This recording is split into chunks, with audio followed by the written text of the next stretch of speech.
Shalom a todos, bienvenidos a un nuevo estudio en la comunidad Bnei Adon Olam. Esta vez vamos a hablar sobre la Gran Comisión. Vamos a hablar sobre esta misión, ¿no? Cuando uno habla de una Gran Comisión hoy día, a lo mejor solamente se nos viene a la mente un área de ventas y una Gran Comisión como por las ventas, ¿no? Eh, pero aquí nos enfocamos más que nada que sí, hay una gran ganancia, pero esa gran ganancia, ¿cierto?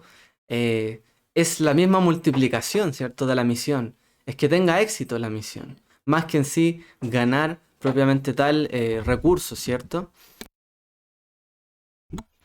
Entonces, vamos a hablar hoy día sobre esta gran comisión, qué es lo que significa a grandes rasgos, también el tema del discipulado, porque ahí es donde se centra la gran comisión, hacer discípulos. ¿Qué significa hacer discípulos? Y vamos a tocar una pincelada también de un curso que se llama Ayesod, el fundamento del Ministerio Primero de Fruto de Sion, donde se nos habla también de qué significa ser discípulo, qué es lo que hace el discípulo y qué es lo que hace el maestro del discípulo. Así que vamos a ver algunas cosas bien importantes, realmente, que son la base del discipulado. Entonces partamos. ¿De dónde proviene, cierto, esta gran comisión? Como aquí aparece, cierto, en Mateo 28, del 18 al 20, donde dice: Y acercándose Yeshua les habló, diciendo: Toda autoridad me ha sido dada en el cielo y en la tierra, y después, y hacer discípulos de todas las naciones. Hay un paréntesis, dice, en griego, dice allí panta ta ethne, que significa también a todos los gentiles. Se puede leer también de esa manera. Y de hacer discípulos incluso a todos los gentiles. Se podría leer. Bautizándolos en el nombre del Padre, del Hijo y del Espíritu Santo, enseñándoles a guardar todo lo que os he mandado, y he aquí yo estoy con vosotros todos los días hasta el final, hasta el fin del mundo. Palabras, ¿cierto?, de Yeshua. Unas palabras importantes que pronuncia Yeshua en este contexto. Entonces, es cierto, nuestro maestro, Yeshua, el que da esta instrucción, y realmente es la gran misión o comisión, ¿cierto?, que le deja a sus talmidim. Que ellos en el fondo no queden allí. Que todo el mensaje que él le entregó a ellos, que se esmeró esos 3 años en educarlos, enseñarles, profundizar, que no se quede allí, sino que se multiplique. Él tuvo su propio curso de entrenamiento, su propia capacitación, ¿cierto?, para sus talmidim.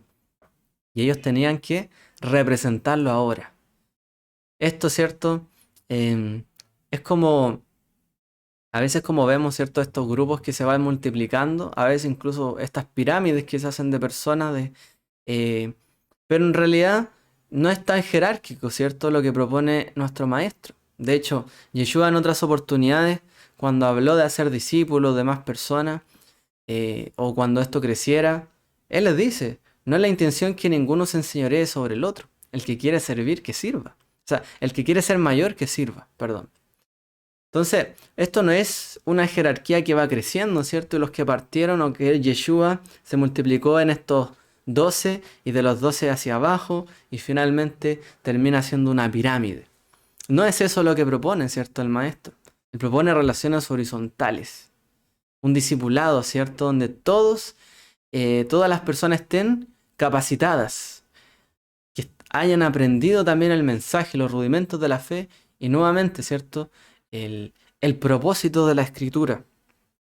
Entonces, algunas cosas que mencionar antes de ir en detalle sobre el tema del discipulado. Este discurso, ¿cierto?, ese hecho era un monte. Así como también el último discurso de Moshe fue sobre un monte, donde el Eterno le pide: sube al monte, ¿cierto?, para ver la tierra, pero no entrarás en ella. Aquí también Yeshua, ¿cierto?, se reúne con sus talmidim, va a un monte, ¿cierto?, donde él les indicó y les da toda esta instrucción.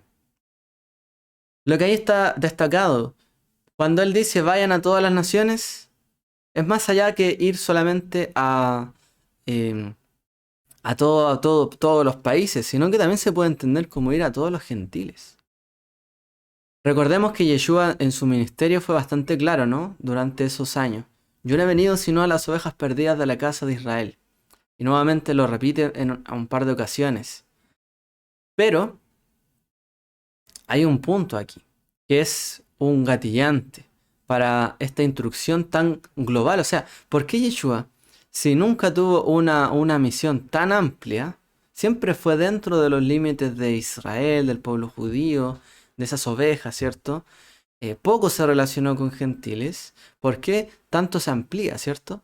Y en parte, ¿cierto? Es por el cumplimiento profético, como lo anuncia el libro de Daniel, o como lo dice en el libro de Efesios, Corintios, que en el fondo al Mesías le iba a ser otorgado toda autoridad sobre los cielos, ¿cierto? En la tierra y en todas las naciones. Él iba a recibir un poderío a través de ese acto. Por lo tanto, en su venida, venía, ¿cierto?, a lo suyo. Pero dice, los suyos no le recibieron. Es decir, él vino a lo suyo. ¿Qué era lo suyo? Volver, ¿cierto?, al pueblo de Israel. Pero luego de que él ya pasa, ¿cierto?, todo el periodo de su ministerio y su padecimiento, él recibe también una autoridad. Luego, ¿cierto?, de haber no cometido ningún pecado ni falta y haber ganado las promesas de Dios, ¿cierto? Él recibe también una autoridad para ahora tener un dominio sobre también las naciones.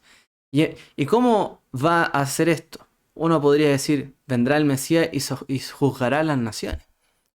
Pero él se anticipa, ¿no? Se anticipa a eso. ¿Cómo lo hace? Deja un remanente. Un pueblo, un remanente dentro del pueblo que va a perseverar hasta que él venga, ¿cierto?, a tomar la autoridad que le fue concedida sobre toda la tribu, lengua y nación. Y deja, ¿cierto?, este remanente para que preparen el camino para su venida. ¿Cuándo será su venida? ¿Será pronto? ¿Será mañana? ¿Será el otro mes, el otro año? ¿Quién sabe? Solamente el Eterno sabe, Dios sabe. Nosotros no sabemos. ¿Y cómo se llena un poco ese vacío de incertidumbre? A través justamente de este discipulado, de este entrenamiento, para que cuando Él venga a tomar autoridad, esto es similar, ¿cierto?, a un rey que dejó a cargo de su casa a un mayordomo. Cuando el rey partió, ¿cierto?, de su castillo, el mayordomo se quedó a cargo. Y él hizo, en el fondo, y administró la casa. Él era el encargado, administraba todo, las viviendas, ¿cierto?, los jardines y todo lo que había allí, las personas, etc. Pero cuando llegó el momento, mejor de que ese tiempo pasara, él ya era como el señor de la casa. Pero el rey tenía que volver. Y en el momento, cuando el rey venga, ¿qué tiene que hacer el buen mayordomo? Decirle, esta es su casa, esta es su reino. Se lo ha entregado como usted lo dejó y mejor aún, todavía. Allí está, bien cuidado, bien tratado. He hecho este trabajo para ti. De tal manera que una nación, ¿cierto?, que reciba al Mesías cuando haya estado haciendo su voluntad, cuando el Mesías venga a tomar, ¿cierto?, su poder y venga a juzgar, ¿cierto?, a todas las naciones, va a recibir su lugar en esa nación, en medio de esas personas. Pero aquellos que no, o aquellos que a lo mejor un mayordomo que se quedó en el reino y lo administró como suyo y después se negó a entregarlo, hizo lo que quiso y desordenó la casa, y no cumplió en el fondo con la voluntad del rey, sino que cambió todo el rumbo, tendrá que dar cuenta. Entonces, aparte, él dejó, ¿cierto?, a sus talmidim como mayordomos de la casa hasta su venida, para preparar un lugar para cuando él venga a reinar. Y es por eso también que cambia, ¿cierto?, este discurso que era en su momento dirigido al judío primeramente, como también lo explica la escritura, porque él vino a él primeramente, al pueblo judío, y luego, ¿cierto?, hay una expansión porque su dominio también se expandió a todas las naciones, por cuanto él padeció y ganó en el fondo las promesas.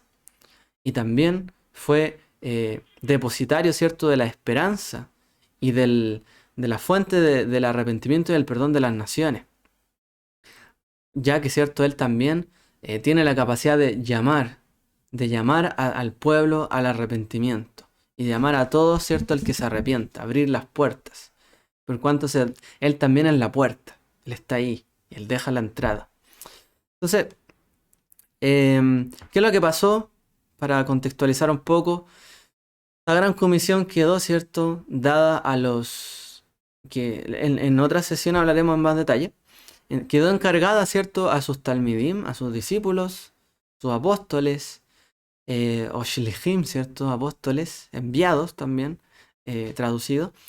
Y ellos empezaron, ¿cierto?, a divulgar todo esto en medio de Israel, como uno lo empieza a ver en el libro de Hechos, pero llegó un momento donde las naciones gentiles también, o los que no eran judíos, que eran romanos y no judíos, ellos dijeron, bueno, ¿cómo entramos acá? Y hubo un gran problema para ellos, ¿cierto?, para los talmidim, de cuál era el camino que debían trazar para aquellos que no eran judíos. Debían imponer el mismo camino, ¿cierto?, que todo judío, debían hacer los judíos, o bastaba con que ellos tuvieran fe y que Dios también los traía aún sin ser judíos, a una salvación y a un cumplimiento profético. Entonces ya conocemos, ¿cierto?, la respuesta a la mayoría. El asunto fue que no se les impuso, ¿cierto?, toda la carga de la Torá, sino que se les dieron 4 requisitos que se les impusieron en el fondo, que tenían que guardar relacionados a la idolatría, específicamente. Pero después de eso, ¿qué pasó? Que la mayoría de la gente que empezó, ¿cierto?, a entrar en estos grupos ya no era judía. Y hubo una gran ola, ¿cierto?, de personas que no fueron judías. Y poco a poco esta misión, o esta gran comisión, empezó a quitarse un poco del contenido judío que traía, que el discipulado y este de hacer discípulos lo está diciendo Yeshua, un judío, en un contexto a judíos, con lo que ellos habían aprendido que era un discipulado, que tenía una parte de discipulado como era tradicionalmente, pero también tenía otra parte de discipulado con el sello de Yeshua, obviamente. Pero ¿qué pasó? Que con la venida de los muchos, ¿cierto?, gentiles o de las naciones que venían a creer, de a poquito el modelo de discipulado empezó a verse en conflicto. Entonces, algunas de las palabras, ¿cierto?, de la Gran Comisión, por ejemplo, el bautizar en el nombre del Padre, del Hijo y del Espíritu Santo, terminó por ser un gran conflicto más adelante. Lo que pudo haberse entendido claramente en su momento en un contexto judío, que en el fondo él está hablando, ¿cierto?, de creer, ¿cierto?, en Dios, en Padre, a través de la fe, ¿cierto? ¿Cómo se cree en Dios? Nosotros creemos a través de Yeshua. Y recibimos la promesa, ¿cierto?, del Ruach HaKodesh. Y el Ruach HaKodesh actúa, ¿cierto?, en esta perfecta alineación que tenemos con Él.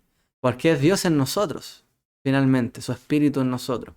Entonces, la orden clara, ¿cierto?, es alinearnos a Él.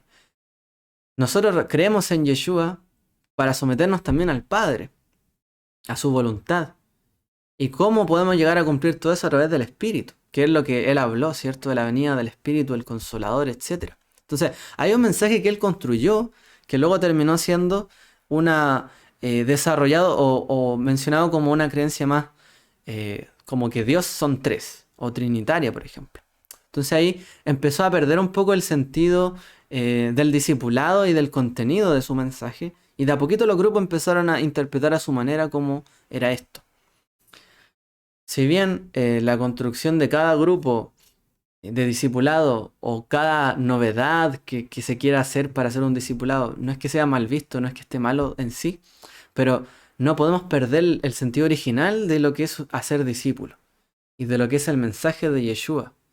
Porque Yeshua no se dedicó a hablar que Dios eran 3, por ejemplo, dividido. Al contrario, Él llevó a la gente a que se arrepintiera para volver al Padre. Él es el camino para el Padre. Y la promesa, ¿cierto?, de la Torá para mantenernos realmente en esa línea con Él, en esa unidad, es a través del Ruach HaKodesh. Esta promesa está con nosotros. Entonces, hubo un desarrollo que lo explicaremos en otra sesión, quizás más en detalle, en otro estudio. Y se perdió un poco ese sentido del discipulado primigenio y también del peso de las palabras que tenía esta comisión. Pablo fue uno de los que más intentó ponerse en el lugar de los gentiles.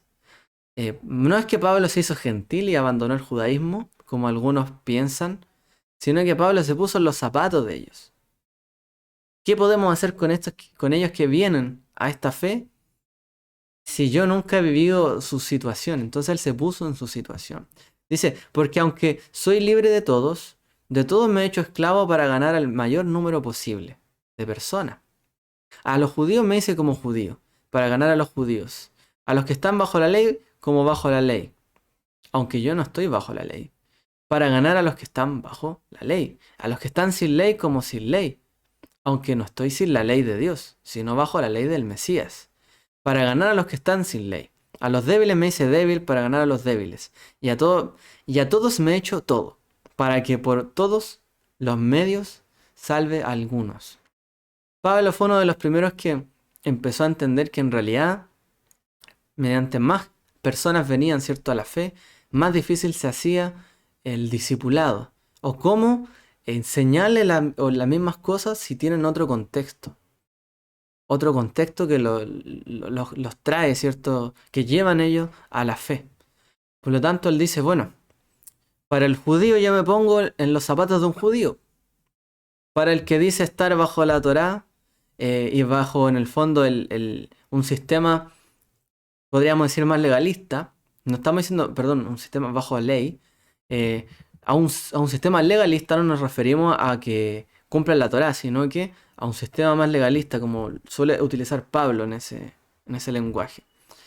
Él se pone en el lugar de los que están, ¿cierto?, con ese sistema para tratar de ganárselo. Y a los que están sin Torá, pues como si fuera sin Torá.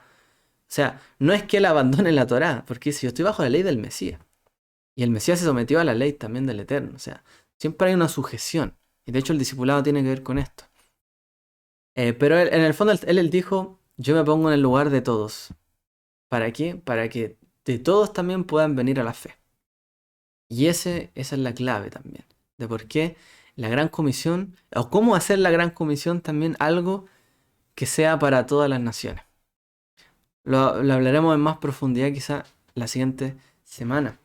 Y antes de ver el tema del discipulado, tenemos que aclarar también un par de cosas. Y esto es lo primero.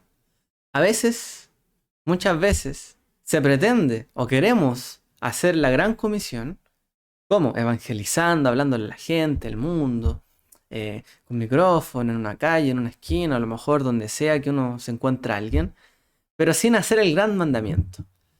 Y aquí es donde nosotros tenemos que entender que tenemos que vivir sí o sí bajo los principios de nuestro maestro. Nuestro grupo no es un club, no es un club de personas que se caen bien. Aparte de eso, de caernos bien, Baruch Hashem, el punto es que todos tenemos que seguir el gran mandamiento. No hay gran comisión si no seguimos el gran mandamiento. ¿Y cuál es el gran mandamiento? No puedo enfocarme en hacer discípulos sin amar a Dios y sin amar a mi prójimo. Cuando yo solamente quiero ganar a las personas o a las almas, porque se están perdiendo, hay que ganársela y porque hay que predicarles y ya, sin yo tener amor por las personas, es lo mismo que hoy día usted se dedicara a vender un producto y quisiera vender la mayor cantidad posible y no le interesara que esa persona tenga o no dinero. O sea, usted trataría de venderle sí o sí y comprometerlo y amarrarlo para que le compre. Se vería así de mal, en el fondo. Y a nadie le gusta que lo estén llamando y amarrando para que compre algo, a un servicio. Entonces, primero tiene que haber un amor. No hay gran comisión si no hay cumplimiento del gran mandamiento. Eso es lo primero. Primero tenemos que tener amor. No hay discipulado sin amor. No hay gran comisión sin amor. No hay ganar almas sin amor. Primero es el amor. El amor que yo tengo con Dios y el amor que tengo que tener con mi prójimo. Todo lo que hago tengo que hacerlo por amor. Y eso es uno de los puntos que Yeshua más resaltó en su ministerio. Por lo tanto, no podemos nosotros llegar y decir, ya, estamos listos, ya aprendí un poco aquí y allá, me dedico y ya. Tengo que aprender del amor primero. Lo otro, que por cierto, alguna reflexión la compartí con un buen amigo mío, que también vimos un poco ese tema. Me tomo también de sus palabras. El amor tiene que parecerse a algo. Entonces, es importante que cuando uno demuestra el amor, porque en el fondo si estamos hablando de que la gran comisión es demostrar el carácter del Mesías, es hacer a que las personas se acerquen al carácter del Mesías, sean discipulados para ser como el Mesías, como pequeños Mesías, o como el nombre cristiano, ¿cierto? Cristianus, que pertenece a Cristo, que pertenece al Mesías, que es como Él, en el fondo. Es uno más de Él, tiene un sello, ¿cierto? Eso es lo que tenemos que ser. Pero el amor tiene que parecerse a algo. Dice la Escritura que su amor sea de hechos y de verdad.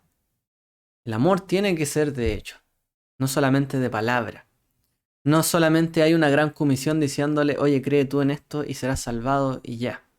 Tiene que haber una demostración de amor detrás de cualquier mensaje.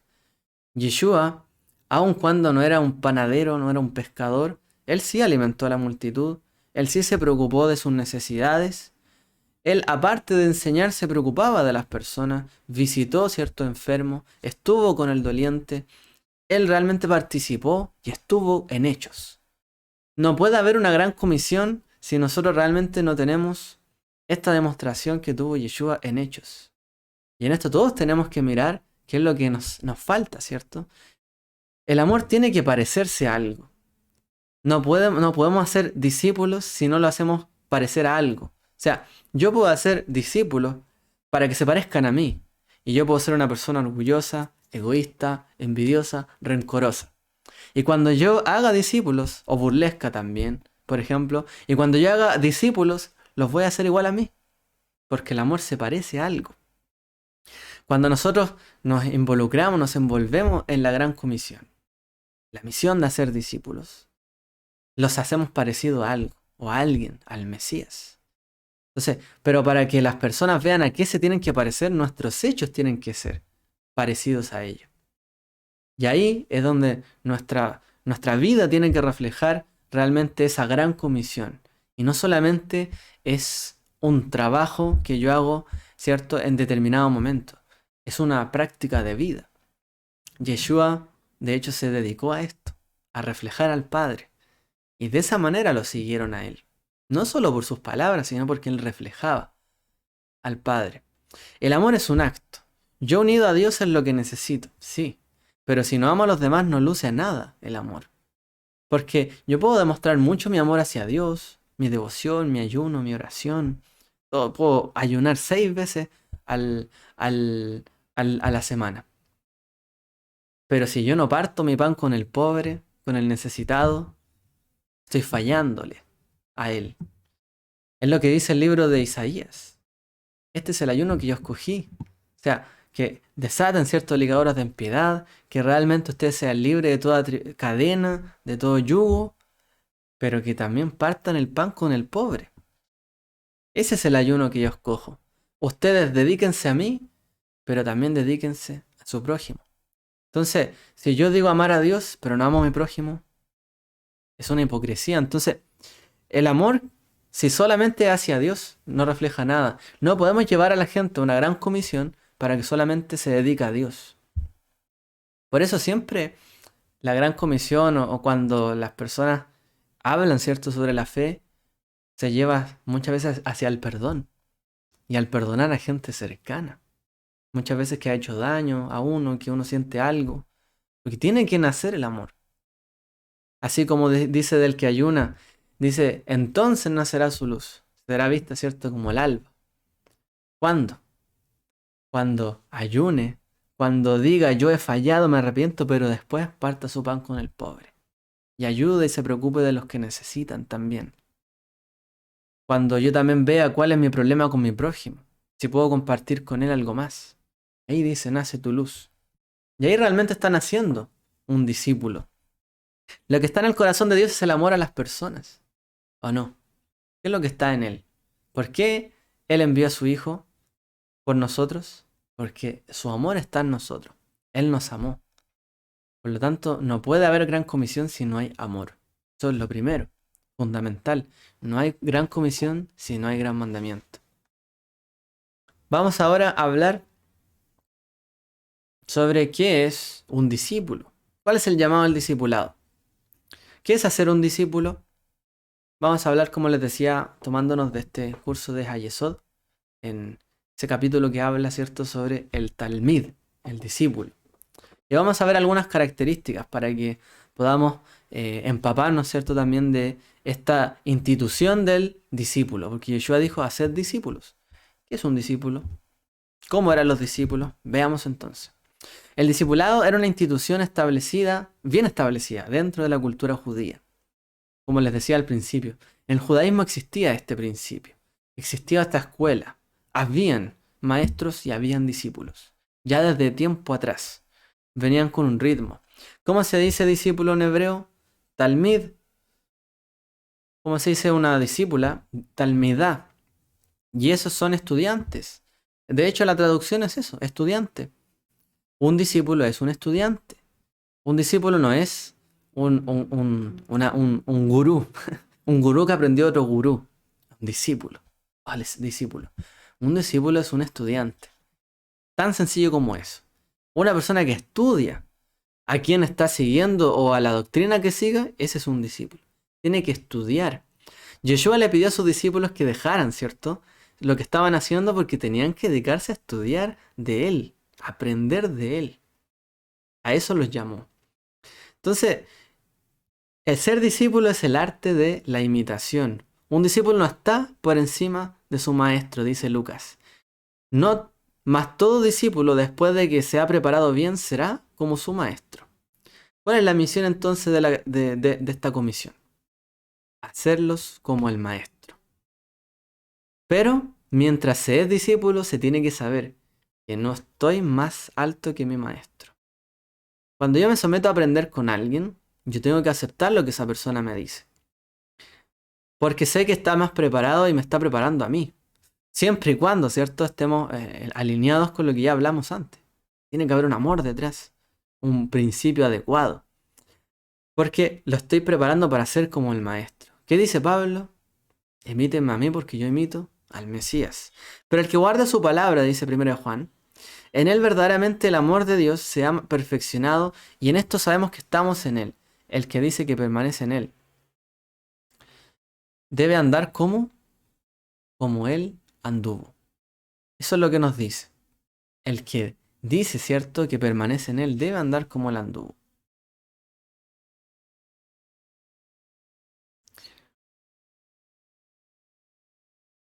Entonces, perdón, ahí había un comentario, pero no sé cuál es el contexto. Si quiere ahí explicarlo un poco mejor. Entonces,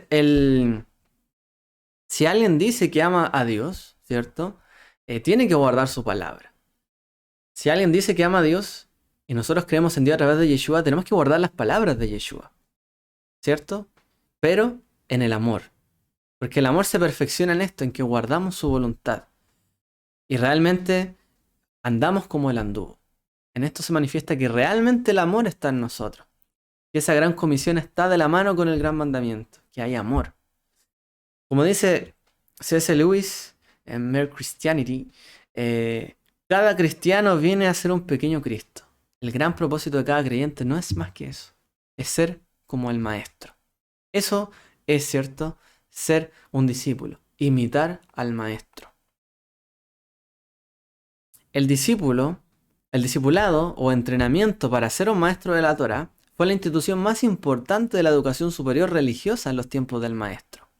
Hay una Mishnah, un comentario, cierto, rabínico que dice, o tanaítico, digamos de la época de los maestros, de los rabinos de la época de Yeshua, dice realmente que a cierta edad el niño está preparado para estudiar cierto Torah, después para estudiar la Mishnah, después la Gemara, después una interpretación y así.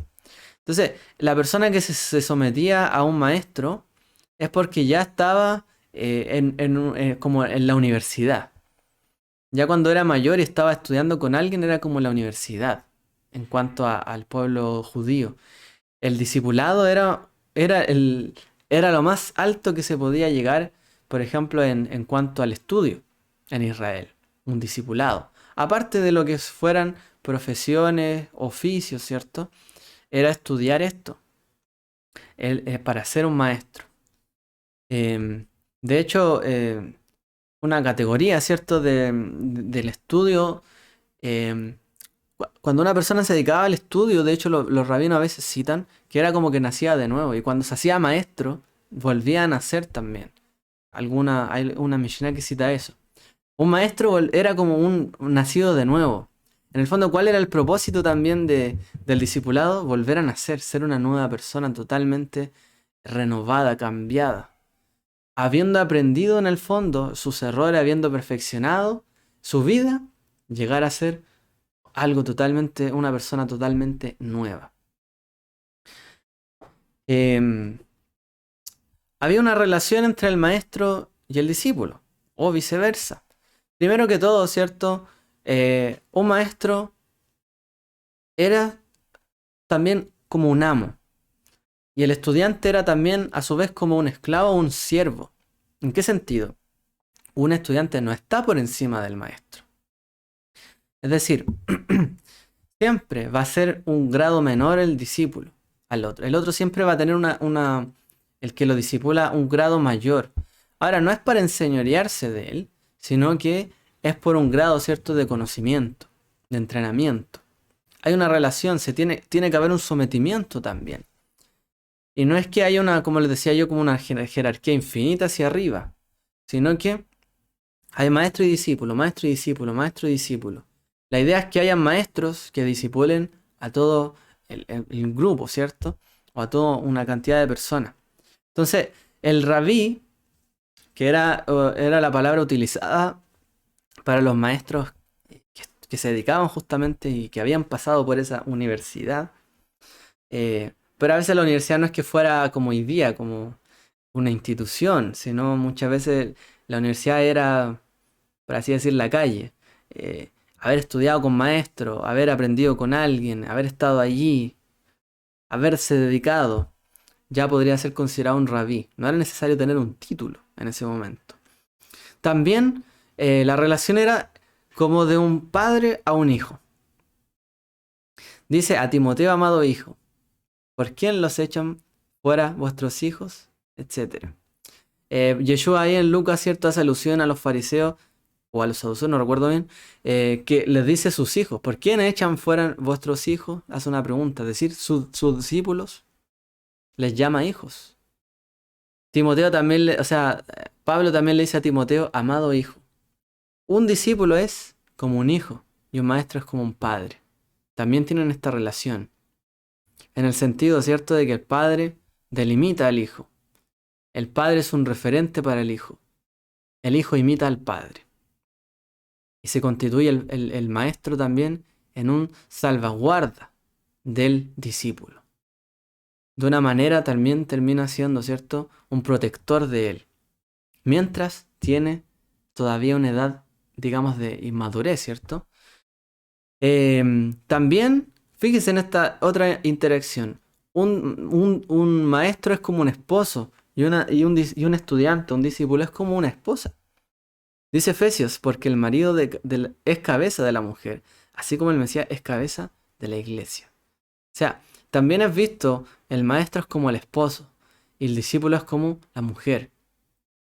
En el fondo, así como se da la relación en la Torá, la mujer firma un contrato donde ella, en el fondo, tiene ciertas necesidades y el caso del varón cumple o tiene que suplir esas necesidades para también tener una relación, ¿cierto? Entrar en una relación con ella.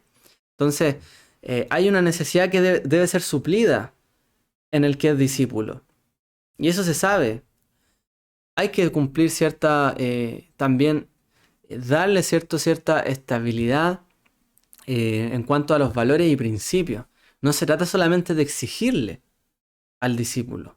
El discípulo no es como, digamos, como un trabajador que uno pueda explotar. Un discípulo no es alguien que uno lo está criticando todo el tiempo y nunca le destaca nada bueno y lo obliga a hacer todo. Y lo trae de aquí para allá. No ese es un discípulo. También tiene su necesidad. También hay que suplir la necesidad del discípulo. También requiere afecto el discípulo, ¿cierto? Entonces, en ese tipo de rol también se da que es cabeza del otro. Y como es cabeza, tiene que suplir las necesidades. y a su vez el discípulo se tiene que someter, ¿cierto? A la cobertura del esposo o del maestro. Entonces, toda esa relación discípulo-maestro dentro del contexto judío es bastante amplia y tiene bastantes paralelismos entre las relaciones interpersonales que se ven reflejados en esto. Por eso el discípulo y el maestro iban para todos lados. Se preguntaban muchas veces qué hacer, eran compañeros, pero también se sabía que había, ¿cierto? Uno era el maestro y el otro el discípulo, pero a la vez también eran una, ¿cómo se llama? Una compañía. Yeshua de hecho manda, ¿cierto? A sus discípulos a ir de dos en dos, pero resulta que cuando un maestro hace un discípulo, o si van de a dos, ¿cuál de esos dos maestros va a ser el maestro del discípulo nuevo que a lo mejor vino a creer? Generalmente se queda uno. Y ya con eso se forman dos. Y así siguen adelante. Esta fórmula, ¿cierto? De dos en dos. ¿Qué es un discípulo? Seguimos viendo este tema. El discípulo requiere tener una dedicación radical o absoluta en el contexto judío. Los discípulos profesaban absoluta dedicación y lealtad a sus maestros.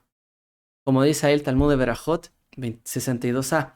El rabino Akiva dijo: una vez seguí al rabino Yoshua hasta el inodoro y aprendí 3 cosas de él, etc. Ben Azai le dijo: ¿cómo te tomaste esa libertad con tu maestro?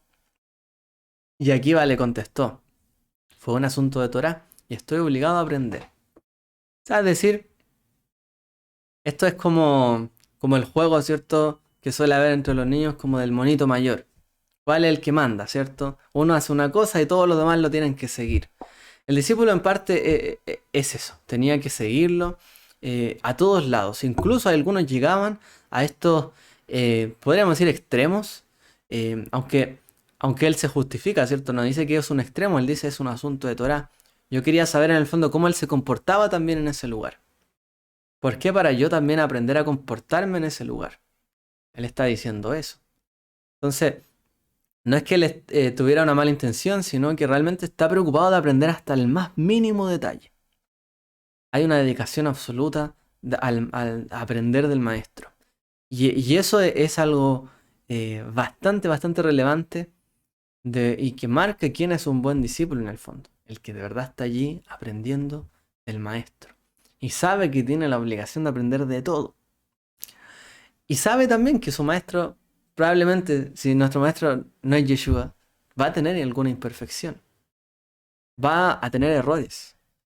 También tiene que saber que tiene que aprender de esos errores. Y no juzgar o criticar, digamos, no es que no pueda reprender, porque también hay un mandamiento que uno puede, ¿cierto?, corregir a alguien. Pero el punto es que tiene que respetar también que está aprendiendo de él las virtudes. Y si hay errores, también aprende de ellos para no cometerlos. Pero está aprendiendo, porque esa es su misión, aprender, no corregir. Entonces un discípulo no está diciéndole al maestro siempre lo que tiene que hacer o cómo tiene que hacer las cosas. O mira, tú deberías hacer esto. O eso no es una correcta relación. Entonces, ahí hay algo que nos habla bastante. Hay una dedicación absoluta. Ese es el modelo que existía en ese momento. Y también hay otro punto que se llama la debekut, o la conexión, la unión. Temerás, dice la Torá, al Señor tu Dios. Le servirás, te allegarás a Él, y en hebreo utiliza la palabra con la raíz davak, y solo en su nombre jurarás. Y la palabra davak puede asociarse, ¿cierto?, con la palabra de bekut, tiene la misma raíz, que significa asirse, apegarse, o pegarse literalmente, ligarse, aferrarse, apegarse, mantenerse cercano. Entonces, cuando plantea la Torah dice, temerás al Señor tu Dios, le servirás, te apegarás a Él, te allegarás a Él y solo en su nombre jurarás. También está estableciendo uno de los principios del discipulado. El discipulado nos lleva a tener temor de Dios, a aprender quién es Él, que está en todo lugar. ¿Para qué? Para que le podamos servir, aprender cómo servirle. Y una vez que le sirvamos, tenemos que hacerlo por amor, allegarnos a Él, unirnos a Él, aferrarnos a Él, que esa es la palabra verdadera, que esa es la manera correcta. Un discípulo al cual su maestro le dice, tienes que hacer esto y te irá bien, tiene que aferrarse a esa palabra para que le vaya bien. Tiene que saber que en el fondo está la palabra dicha para que le vaya bien. Y asirse a ella, y apegarse. Y así como nosotros nos apegamos a la Torá y a sus palabras, y nos aferramos a ella, también uno se aferra, ¿cierto?, a las palabras de los maestros. Eh, Este es el discipulado que se plantea en el contexto judío. ¿Para qué? Para aprender y apegarnos a Él realmente. Y de esa manera solamente dedicarnos a Él o jurar en su nombre. Y cada promesa que hagamos, cada cosa que involucremos de peso, siempre está Él en medio nuestro. ¿Por qué? Porque lo consideramos y siempre está presente en nosotros. Entonces esa Debekut tiene una forma también de llevarse a cabo. ¿Cómo se aferra a Dios? Uno. Bueno, es algo problemático, como dice acá. No es tan sencillo. Dice también de Barim, Deuteronomio 4:24, porque el Señor tu Dios es fuego consumidor. No es tan sencillo. Entonces, ¿cuál es la fórmula? Tenemos que aferrarnos a un maestro. Hay que aferrarse a un sabio digno y y este aferrarse a su vez será contado como aferrarse al Todopoderoso. Esta es la fórmula del discipulado. Yo me aferro, yo tengo esa debekut, esa conexión con un maestro y a su vez yo sé que mi maestro tiene una conexión con Dios. Entonces yo, al afirmarme de las palabras de él afirmarse del Eterno, hay una conexión directa. Como dice Rambam en el Sefer HaMitzvot, en el libro de los mandamientos, mediante esta ordenanza se nos ha mandado a mezclarnos y asociarnos con hombres sabios, para estar siempre en su compañía y unirnos con ellos de toda manera posible de confraternidad, comiendo, bebiendo en asuntos de negocio a fin de que podamos tener éxito en llegar a ser como ellos respecto de sus acciones y en la adquisición de verdaderas opiniones de sus palabras. Rambam, ¿cierto? Sobre esta mitzvah. Él está diciendo realmente tenemos que aprender a temer, ¿cierto? A seguir las palabras de los maestros. Tenemos que perseguir esas palabras, tener confraternidad. Si yo conozco gente sabia, entendida, inteligente, me tengo que apegar a ello. Tengo que buscar su mesa, su comida, su bebida. Si es posible, a los asuntos religiosos, incluso de negocio, para saber qué tengo que hacer. ¿Cómo yo adquiero, ¿cierto? También esa sabiduría. Me tengo que apegar. Entonces dice a mezclarnos y asociarnos con hombres sabios, con gente que sepa, estar en su compañía, buscar sabiduría, buscar, ¿cierto? Ello, con el fin de adquirir también lo que ellos han adquirido del Eterno, porque así uno lo tiene que ver. ¿Por qué mi maestro sabe más que yo? Porque el Eterno le ha permitido saber más que a mí, o lo llamó antes que a mí, o le permitió, ¿cierto?, seguir un camino y aprender de ello. Pero siempre ese saber, esa sabiduría que está detrás del maestro tiene que venir de una honra, ¿cierto?, hacia él. Pero también viene por una conexión y una cadena. Aprendí del maestro, de mi maestro, de mi maestro. Y todos nos afirmamos de Dios. Y esa es la cadena a la cual nos tenemos que aferrar. Yo aprendí de mi maestro porque el Eterno le enseñó a mi maestro tal cosa. Y así nos conectamos con el Eterno. Entonces, este es el sentido de asirse a Dios en el discipulado. O cómo nos asimos a Yeshua.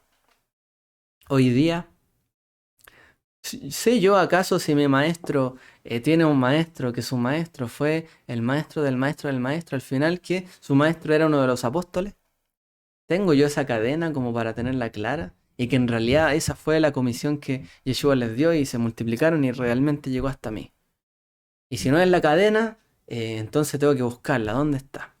Pero realmente la conexión es así. El discípulo tiene que asirse a un maestro justo. A un maestro. Y el maestro justo tiene que asirse a Dios. Directamente. Y este se conecta al discípulo a través del maestro justo. Es decir, Dios se conecta con el discípulo a través de su maestro. ¿En qué sentido?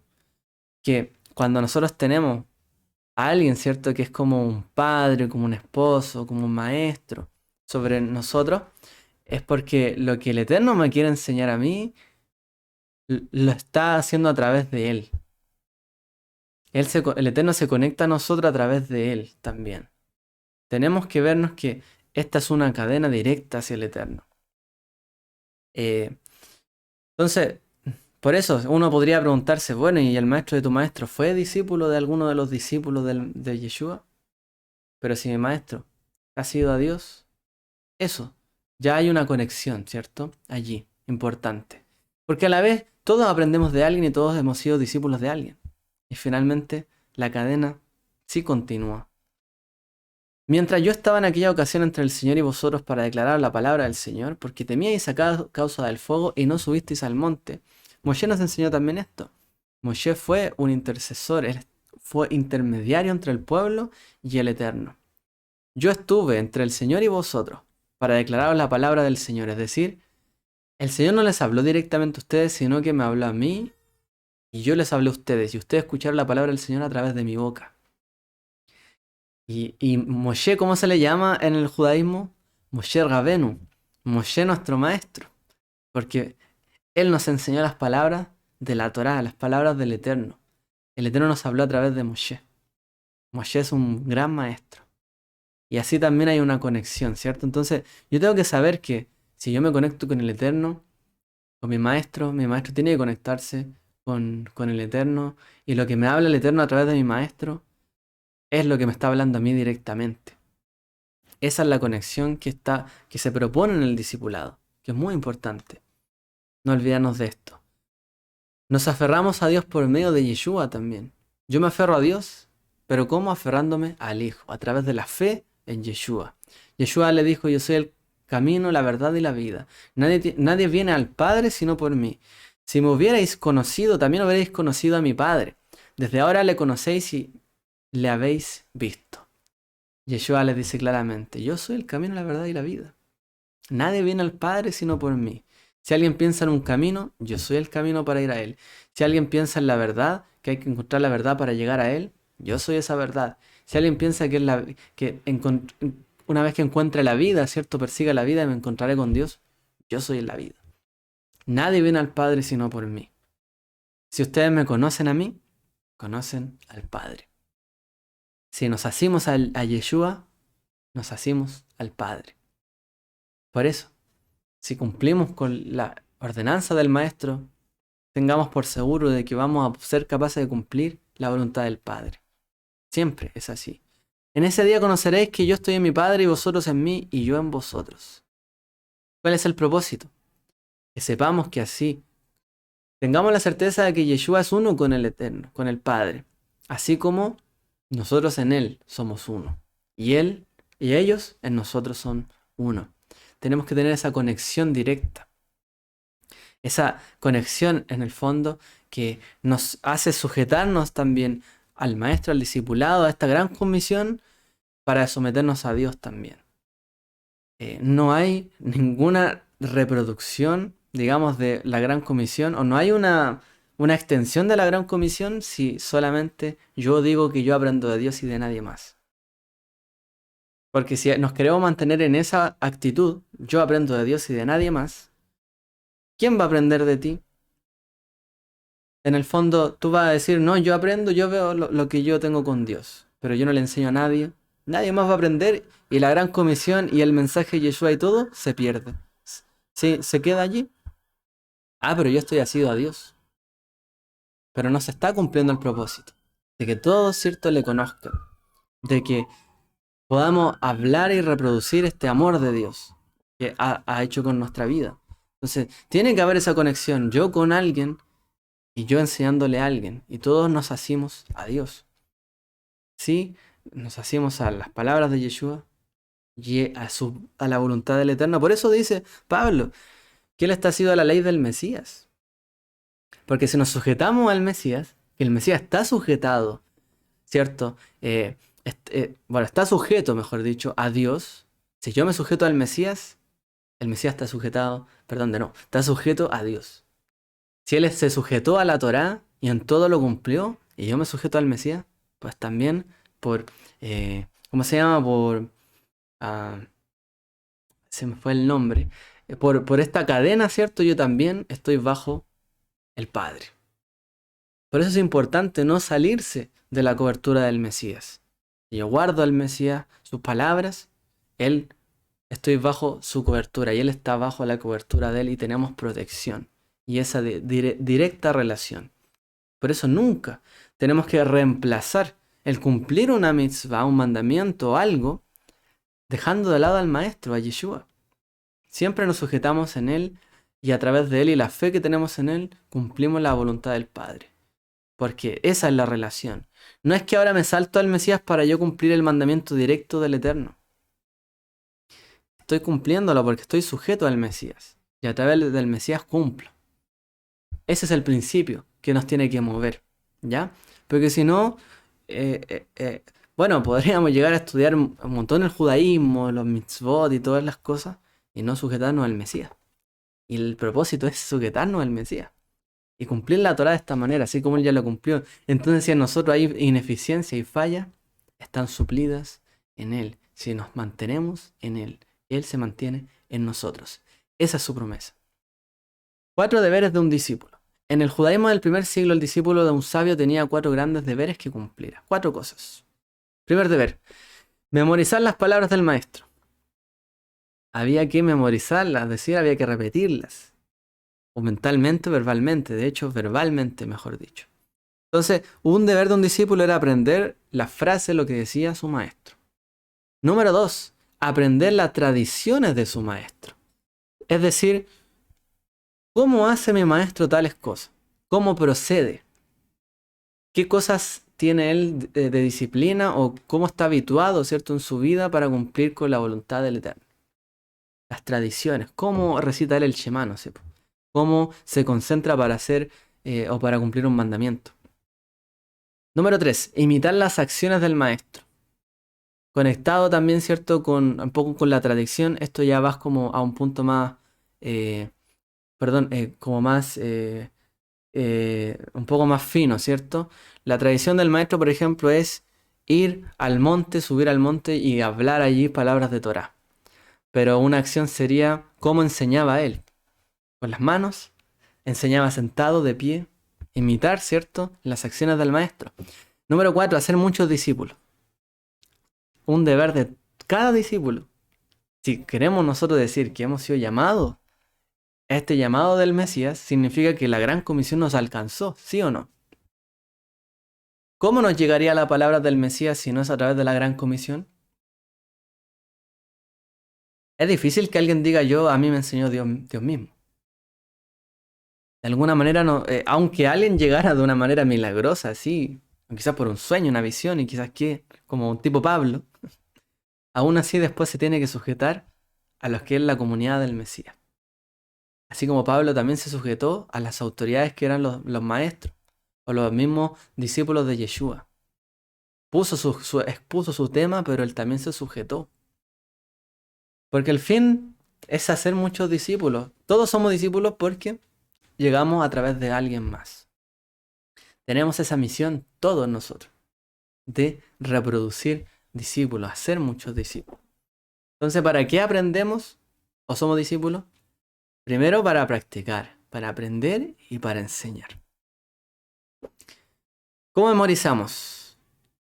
Antiguamente el proceso de la transmisión oral era la única comunicación intergeneracional practicada entre los sabios. De hecho, en los días de Yeshua todavía casi nada se llevaba a la escritura. Todo se tenía que aprender de memoria. ¿Oíste que fue dicho? No, leíste que fue escrito. No, oíste que fue dicho. Y cuando dice está escrito se refiere a la escritura de la Torá, a la Tanaj, al Antiguo Testamento, por así decirlo. Pero decía, oíste que fue dicho, porque son transmisiones orales. Como dice ahí, yo os entregué, dice Pablo, en primer lugar, lo que yo mismo recibí. Yo les estoy entregando lo que yo también recibí. Los términos técnicos que se utilizan en la literatura rabínica para el proceso de la transmisión oral, en forma precisa, son entregado y recibido. Algo es entregado, ¿cierto?, cuando un maestro da una enseñanza. Se entregó una enseñanza. Y el término que se utiliza ahí es masorá, que está conectado con la palabra tradición también. Algo entregado. Y algo recibido es Kabbalah, de la raíz, ¿cierto?, de recibir. El estudiante que repite su lección, dice el Talmud, unas 100 veces no se puede comparar con el que lo hizo 101 veces. Wow.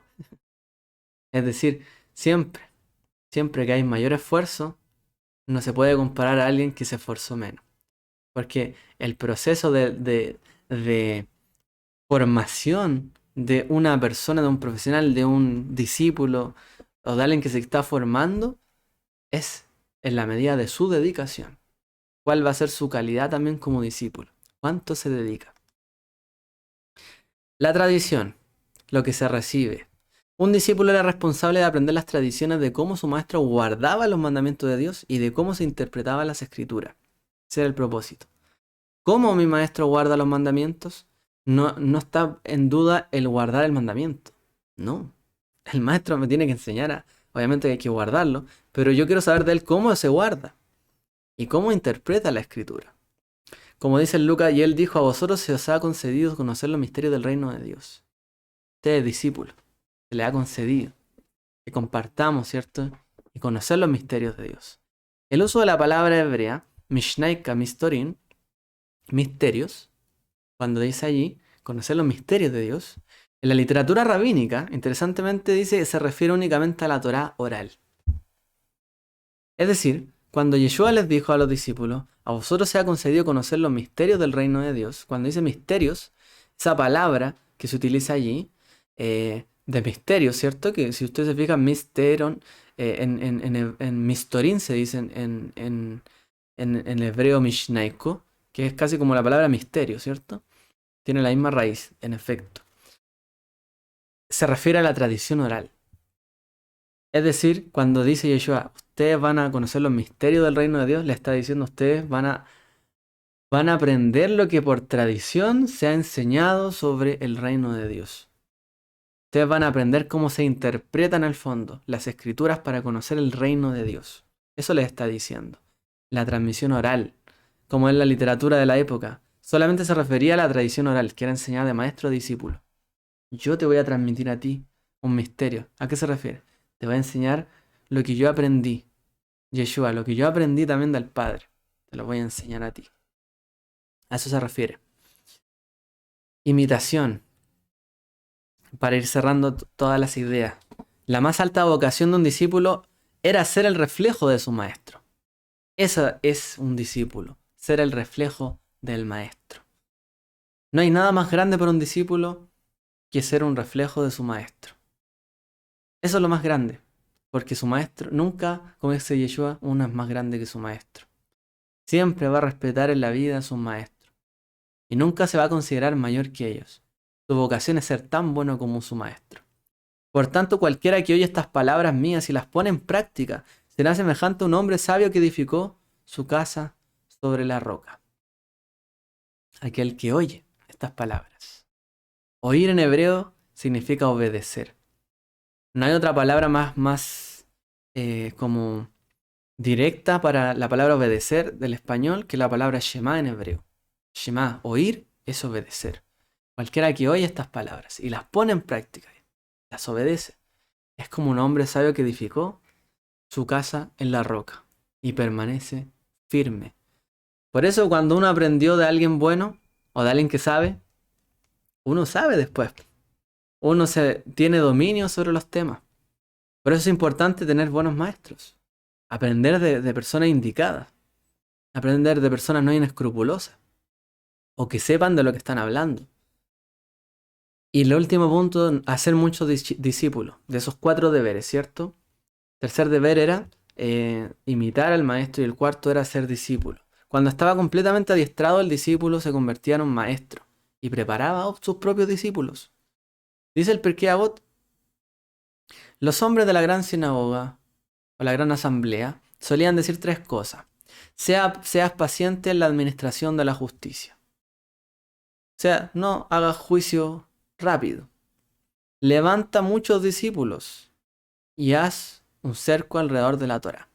Eso solían decir los hombres de la gran asamblea. Y Yeshua hizo esto también. Enseñó a hacer justo juicio. Levantó muchos discípulos y puso cerca alrededor de la Torá. ¿Cierto? Y ya sabemos algunos ejemplos donde Yeshua Por ejemplo, el ejemplo de la codicia, del adulterio, etc. Y dice, id pues y haced discípulos de todas las naciones, bautizándolos en el nombre del Padre y del Hijo y del Espíritu Santo. En lugar de levantar muchos discípulos para nosotros, debemos levantar discípulos para Yeshua. Eso es lo que se busca. No estamos buscando nosotros gente, por ejemplo, y tiene que ser siempre este objetivo.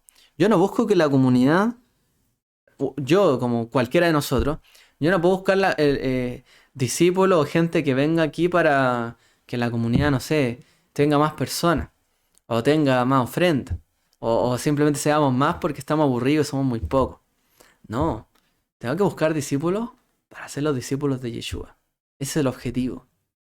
Yo le estoy enseñando a alguien para que sean como mi maestro, que es Yeshua. Ese es nuestro objetivo. No levantamos discípulos para nosotros mismos para decir yo tengo más discípulos que los demás. De mí aprende más gente que de ti. No, discípulos se hacen para Yeshua. Eso estamos haciendo. Levantar discípulos porque fue la comisión que Él nos dejó también.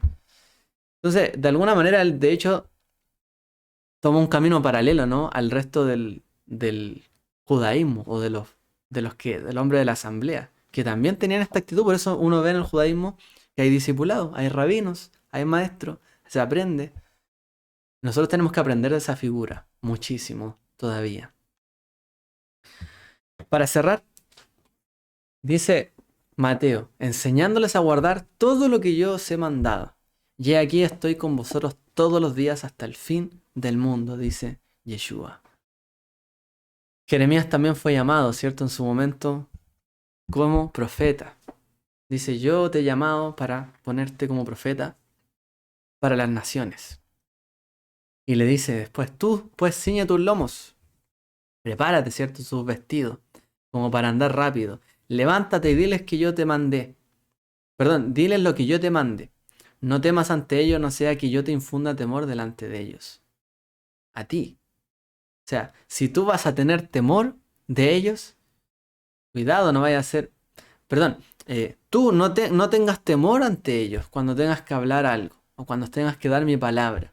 No vaya a ser cosa que yo te infunda temor a ti respecto de ellos o delante de ellos. Entonces, nosotros vemos un paralelo, de hecho, en Jeremías con el llamado que hace Yeshua al discipulado. De hecho, varias partes del mensaje de Yeshua en cuanto a llamar pescadores de hombres, cazadores, eso aparece en el libro de Jeremías. Y Jeremías precisamente fue llamado a rescatar, ¿cierto? A las personas, a hablar, a hacer una labor profética, a enseñarles lo que estaba bien. Pero no tenía que tener temor. Tenía que saber quién estaba con él. Hasta el fin. Diles lo que yo te mande. ¿Qué es la gran comisión? Eso. Decirle a las personas lo que Yeshua nos mandó a decir. Lo que Él nos enseñó. No tenemos que inventar, no tenemos que crear nuevos evangelios, no tenemos que inventar nuevas leyes, nuevas Torá, nuevas religiones ni denominaciones. Nuestra misión es enseñar a las personas lo que Él enseñó, lo que Él mandó. Esa es la misión. Para ello nosotros buscamos como comunidad un sustento contextual, ¿cierto? De cuáles fueron sus palabras. Imbuirnos en lo que es la fe, la época, la oración, el servicio, la Torá, lo que él vivía, lo que ellos vivían, para entender estas palabras y el peso. Pero, ¿cuál es el punto? Que hacemos lo que él, tenemos que decirle lo que él nos mandó a decir, lo que él nos enseñó, no otra cosa. Nadie nos mandó, por ejemplo, vaya a ser un poco más duro, a enseñar a lo mejor todo lo que está escrito en todos los libros que podamos leer sobre Yeshua o sobre sus palabras. Él nos mandó a decir lo que Él nos dijo y está escrito. Así como a Jeremías nos mandó a decir lo que estaba allí, lo que Él le instruía. No nos mandó a decir lo que nosotros hayamos estudiado por aquí, por allá y por todos lados.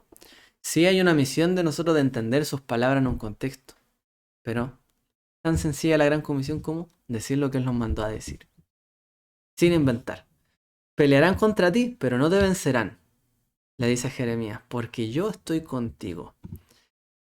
He aquí yo estoy con vosotros todos los días hasta el fin del mundo, declara el Señor, para librarte. Jeremías también le dijo, van a pelear contra ti. ¿Qué pasó muchas veces con esta gran comisión?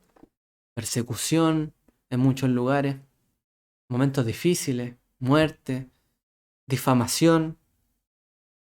Pero Yeshua dijo, yo estoy con ustedes hasta el fin del mundo, todos los días. El Eterno dice, yo estoy contigo para librarte. Se levantarán contra ti, pero no te vencerán. Como está escrito, pisarás, cierto, sobre serpientes, pasarás por el fuego, no te quemarás, como dice el libro de Isaías. Por el agua y no te ahogarás. Querrán ir contra ti, pero tú vas a estar ahí adelante. Entonces, la labor también del discipulado, siempre, y trae de por sí esta labor profética, de hacer el llamado, para que vuelvan los que tienen que volver, para que vengan los que tienen que venir y acercarse a los que se tienen que acercar, y que se arrepientan los que se tienen que arrepentir. ¿Solo de las naciones? ¿O también del pueblo judío? Porque esto lo vamos a hablar quizás la otra semana más en detalle. ¿Solamente se evangeliza, por ejemplo, o puedo hablarle de Yeshua al gentil y no al judío? Nuestro llamado en la Gran Comisión es para llamar al que está lejano a acercarse, al que no cree que crea, con hechos, con palabras, ¿cierto? Y se lo acompaña así, con señales. Pero esa es nuestra misión. No es que solamente es para las naciones. Id a ser discípulos a todas las naciones, pero no significa que el pueblo judío quedó fuera de esto. El pueblo judío también tiene que ser restaurado. Y también el mensaje de Yeshua es compatible. Por algo estamos en medio de este movimiento judeo mesiánico. También el judío amerita y necesita de este mensaje, porque a ello vino Yeshua, primordialmente, ¿no? Entonces, no podemos tampoco decir, no, esto es para uno, para el otro, para este no. Y nosotros tenemos cuidado en nuestras relaciones muchas veces con el pueblo judío, porque no es nuestra intención hacer un proselitismo tan abierto, sabiendo que para ellos todo esto tiene una carga bastante difícil. Pero sí, no podemos olvidar que hay una misión detrás de. Y la misión de Yeshua fue esa, ir al pueblo. Nosotros también de maneras podemos impactar al pueblo. Y si es necesario en algún momento, hablar de la gran comisión. Tenemos que esforzarnos para pulir también cuál es ese objetivo fundamental de la gran comisión. Es el amor, volver al amor, al arrepentimiento, al perdón, la teshuvá, y volverse a él. Entonces, como todos nosotros, hacer ese llamado profético a todo, de esa parte del pueblo como de las naciones. Voy a cerrar hasta aquí con este tema, para no extenderme ya mucho más que esto. Seguiremos otra semana hablando sobre esta comisión, quizá en el desarrollo histórico, un poco donde nos enfocamos, judío, gentil, qué tipo de evangelismo, amerita o no. Dejamos al lado al judío, entonces solo nos dedicamos al gentil. Lo vamos a ver más en detalle en otro estudio, yo creo que la siguiente semana. Así que, queridos, que el Eterno les bendiga, esperar que haya sido de bendición también todo esto, y vamos a estar subiendo el material de Hayesod, que fueron las grabaciones de estos estudios, en nuestra página de Facebook, Torah al Pi Yeshua. Van a estar siendo subidas ahí semana a semana aproximadamente, para que estén atentos también, porque todos estos temas los hablamos en torno a un discipulado y fue muy bueno. Así que les dejo esa publicidad allí. Que el Eterno les bendiga a todos y que tengan una feliz semana. Shalom.